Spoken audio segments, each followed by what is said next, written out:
نحن نقص عليك أحسن القصص بما أوحينا إليك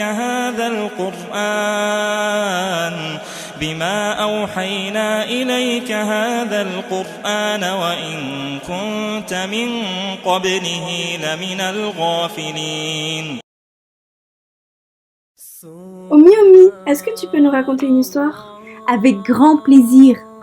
Les prophètes sont nos exemples et nous devons connaître leurs histoires pour adopter le meilleur des comportements.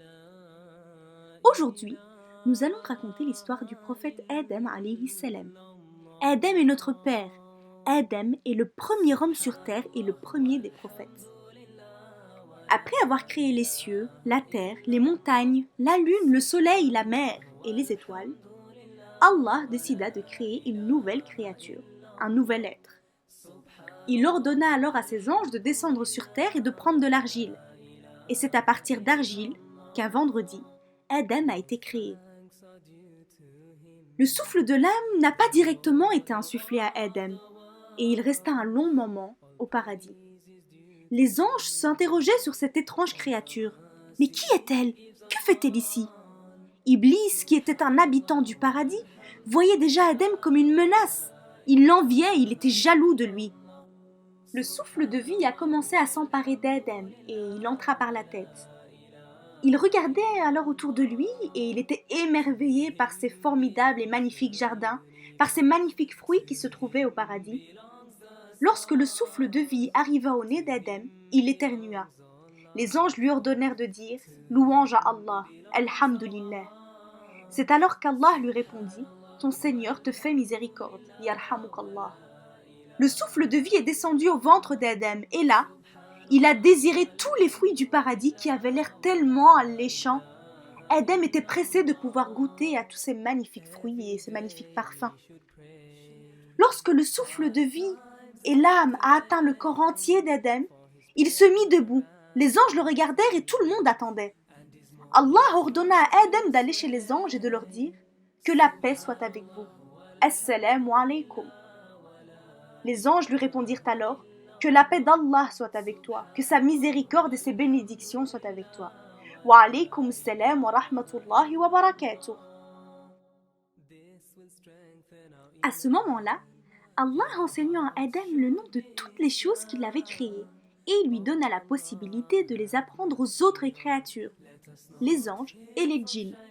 Les djinns ont été créés à partir de feu, les anges ont été créés de lumière et l'homme a été créé de terre. Allah ordonna à ses anges et à Iblis de se prosterner devant Adam. Tous l'ont fait, à l'exception d'Iblis qui faisait partie des djinns. وَإِذْ قُلْنَا لِلْمَلَائِكَةِ اسْجُدُوا لِآدَمَ فَسَجَدُوا إِلَّا إِبْلِيسَ أَبَى وَاسْتَكْبَرَ وَكَانَ مِنَ الْكَافِرِينَ. Et lorsque nous demandâmes aux anges de se prosterner devant Adam, ils se prosternèrent à l'exception d'Iblis qui refusa, s'enfla d'orgueil et fut parmi les infidèles. Iblis ne voulait pas se prosterner car il se croyait supérieur à Adam. Il l'enviait, il était jaloux de lui. Il a désobéi à Allah. Lui, qui avait été créé de feu, ne voulait pas se prosterner devant une créature qui avait été créée d'argile. C'est la première désobéissance à Allah. Dieu a alors chassé Iblis du paradis et il fut maudit à jamais. Adam et les anges vivaient au paradis, mais Adam se sentait extrêmement seul. Un jour, alors qu'Adam dormait, Allah a créé à partir de ses côtes une femme. Cette femme était son épouse, sa compagne et son amie. Elle s'appelait Hawa, Ève. Adam et Hawa vivaient au paradis et ils étaient tellement heureux. Ils étaient tellement heureux dans cet endroit où ils avaient tout ce qu'ils désiraient. Cependant, Allah leur a interdit de manger le fruit d'un certain arbre. وَقُلْنَا يَا آدَمُ اسْكُنْ أَنْتَ وَزَوْجُكَ الْجَنَّةَ وَكُلَا مِنْهَا رَغَدًا حَيْثُ شِئْتُمَا وَلَا تَقْرَبَا هَذِهِ الشَّجَرَةَ فَتَكُونَا مِنَ الظَّالِمِينَ. Et nous dîmes, ô Adam, habite le paradis, toi et ton épouse, et nourrissez-vous-en de partout à votre guise, mais n'approchez pas de l'arbre que voici, sinon vous seriez du nombre des injustes.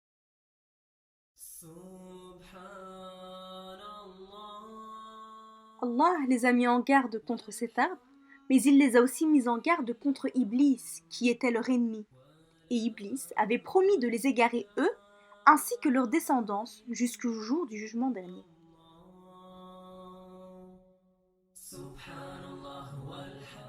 Un jour, Iblis s'approcha alors d'Adam et lui dit « Dieu t'a interdit de manger les fruits de cet arbre car c'est l'arbre de l'éternité. Si tu en manges, tu ne seras jamais chassé du paradis. Et tu connaîtras un pouvoir illimité. » Iblis voulait tenter Adam car il était jaloux de lui. Aussitôt, Adam et Hawa se sont laissés séduire par les paroles d'Iblis et ils ont oublié ce que leur Seigneur leur avait dit. Ils ont oublié l'interdiction du Seigneur. Ils ont désobéi à Allah.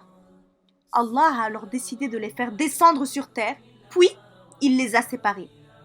Adam et Hawa se retrouvèrent tous les deux, seuls, chacun d'un côté de la terre. Adam était tellement triste et il regrettait d'avoir désobéi à Allah et d'être tombé dans le piège d'Iblis. Iblis, quant à lui, il était content. Il se réjouissait car il avait atteint son objectif.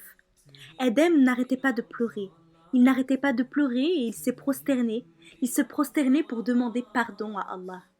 Allah lui a alors envoyé l'ange Jibril, l'ange Gabriel, pour lui apprendre les invocations et les doigts afin qu'il puisse demander un pardon sincère à Allah.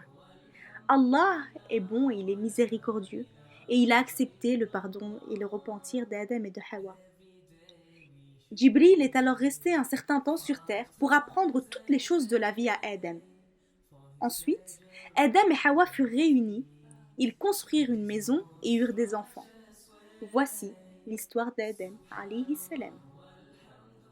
Waouh, Omi, quelle belle histoire! Est-ce qu'Allah pardonne tous nos péchés même si nous ne sommes pas des prophètes? Oui, Maryam, Allah pardonne tous nos péchés même si nous ne sommes pas des prophètes, à condition que nous lui demandions pardon sincèrement, car Allah est bon et miséricordieux. Oh Allah, have mercy on us. Let us not hear from shaitan.